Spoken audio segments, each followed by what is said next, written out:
The Ravens fell behind 10-0, and then the Buccaneers said, that's it, we're done. Score whenever you want, do whatever you want. It's like against air, and that's what the Ravens did. By land, by sea, by everything, Baltimore ends up winning 41-31. Tampa got some garbage time points to make it a little closer. Lamar now 23-1 straight up, not against the spread, straight up against NFC teams. That is the top mark by a quarterback against an opposing conference in NFL history. But the better story is in the losing locker room, and so that is where we shall go. And the question, based on what we saw in this Monday night game, when you talk about the Buccaneers here, where does this performance leave Baker Mayfield and Tampa? So I've got Transformer, Moses, and Butterball Turkey. And we will combine all of these random things together, and we are going to make a smorgasbord is what we're going to make. So to answer the question, where does this performance leave Baker Mayfield and Tampa?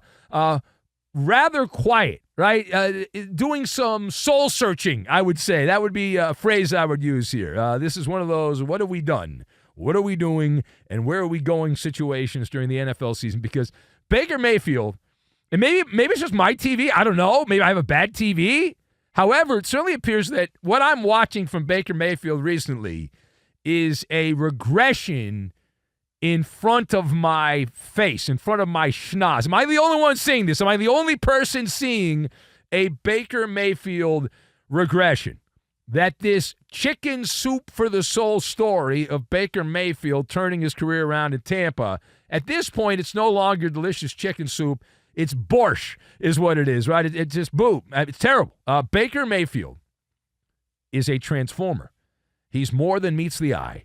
He is, right? Now, forget Megatron or Optimus Prime or any of the classic Transformers. It's a different kind of Autobot. I looked at Baker Mayfield's recent play here for the Buccaneers, and it's more of a scouting Autobot, if you will. Baker Mayfield, it turns out, the Girl Scouts version, or I should say the Brownies version of Baker Mayfield. It certainly appears recently that we have seen the mistake-prone quarterback that left the Browns in a cloud of dust and was the standard bearer of the Browns in those years where he turned the ball over a ton, led the NFL in turnovers. And Baker Mayfield, now he finished the game, if you're a Baker Mayfield member of the Marching and Chowder Society, he had 370 yards passing and 3 touchdowns. However, tell me you didn't watch the game without telling me you didn't watch the game, because Mayfield had 196 of those yards, almost 200 of them, almost half of them, and he had those in the fourth quarter. In fact, there was actually more than half in the fourth quarter. 2 of those touchdowns also came in the fourth quarter. The game was over. We call that stat bandito activity. Got to be fair, right? We say that about guys like Dak Prescott. You also have to point that out about Baker Mayfield. And when we saw the game in the balance, he was sitting in the cockpit of the Vomit Comet. And that's the reality, right? And you knew this was going to be a high-scoring game because the Bucs don't have a good defense. The path to salvation for the Buccaneers was to score and to keep up with the Ravens. And they jumped out. They were at a nice start to the game, 10-0 lead. You're feeling pretty good about yourself. And they couldn't keep it up. They couldn't do anything for the middle part of that game. And Baker, an interception in the end zone, that is a cardinal sin, but not an Arizona cardinal sin. We'll get to them later.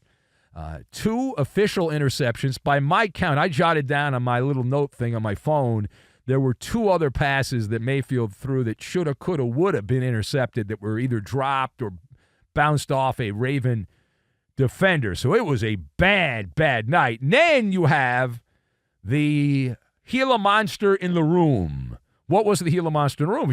You saw the game, you know what I'm about to talk about. So very late in the game, some of us who might have had a financial stake in the game were watching to the very end, but near the very end of the game, Bucs star wide receiver Chris Godwin suffered a gnarly dislocated ankle. Now, I can't describe what happened because it was so disgusting, they would not show it on the TV broadcast. They did not show a replay, but it was with 43 seconds left in the game. And immediately, the do-gooders, oh, my God, you've got to kill Todd Bowles, the coach. What are you doing, Todd Bowles, right? Should Todd Bowles be held accountable for having Chris Godwin in the final minute of a game that was not winnable, realistically winnable for the Buccaneers? And should he be held accountable? Well, coaches are held accountable for everything, but do I blame him? No, I do not blame him. So I'm going to shake my head no, I do not blame Todd Bowles. Todd Bowles is a mediocre coach in the NFL. You are what record says you are. I kind of like the guy, though. He doesn't play the games. I like that. And I at the point now watching sports, when people do things the old school way, it just resonates with me. Like finishing the game, playing all the way to the end, 60 minutes, the whole thing. I just like it. Now, doesn't mean the pain doesn't sting deep for Tampa. There's no debate on that. However, again, for all you worrywarts out there, you have to rest them. Well, Todd Bowles said that Chris Godwin wanted to play, and he wanted to play to the end of the game. You don't want to raise the white flag. But the whole argument, I say phooey to. You cannot coach scared. You cannot play scared. And if you have that mindset, you're a loser, okay? You're an absolute loser. And on some level, I respect the Buccaneers, not for playing defense because they played none, but for finishing the game. That's how I want you to approach. You only get 17 games. You're guaranteed 17 games. That's it. And you're not supposed to finish those games? Now, it didn't work out. And Tampa is now a weather-beaten team. The war of attrition has kicked in for the Buccaneers as Godwin is out for who knows how long, maybe the whole year, based on the fact he was on a cart and he dislocated ankle. And Mike Evans is also injured. Whammy to the hammy for Mike Evans as he was hurt in this game. So this is becoming a Moses. See, I'm going to go biblical. This is a Moses situation, okay? This is the parting of the Red Sea, or in this case, the parting of the NFC South. Have you looked around? Things are breaking perfectly in the ATL for the Dirty Birds. They are. Carolina is a powder puff football team. They're a joke. And then you look at the New Orleans team. That's Pop Warner, but not Pop Warner All-Star in New Orleans. They don't play any defense. They have no chance. And then you look at the Buccaneers, who are broken into little pieces. And via the process of elimination, Kirk Cousins is smiling from ear to ear in Georgia as the Falcons, just by showing up, are going to win the NFC South and have a home playoff game in Atlanta. Am I wrong in that? Am I wrong in pointing this out? All right, now, last word here. The better story not in the winning locker room, but we'll spend a little bit of time in the winning locker room. How should Lamar Jackson and the Ravens feel about this domination situation win on the road against the Bucs? So if you're the Ravens, if you're the other Harbaugh, not Jim John, if you're John Harbaugh, you're like bona fide, certified, and gratified with this win on the road. For Lamar, it was a Mona Lisa performance. And it's the kind of performance that makes you wonder, why can't he play more like that in a playoff game? Why does he only do this on a primetime game during the season on the island life? But then when it's an island situation in the playoffs, not so much. He averaged 12.8 yards per pass.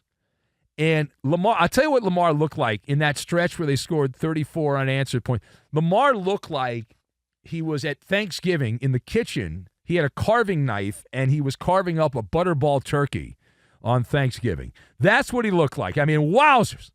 But in the big wide angle lens, it is just another rung on the ladder that you have another step along the way and you enjoy the journey and all that. You're climbing up higher and higher. But regular season Raven football is a juggernaut. We know that. The testing ground, the proving ground, the litmus test is the playoffs. Lamar Jackson, that is his kryptonite. The guy blows in the playoffs. He's one of the worst playoff quarterbacks, considering 2 MVP awards I've ever seen in my life. In fact, statistically, he's the worst when you consider how great he has been during the regular season. And the road is going to take them at some point back through Arrowhead Stadium. They already lost there to begin the year. And is there any reason to think it's going to be any different when they play in January against the Chiefs in the AFC playoffs? On my scorecard, no. On my scorecard, no.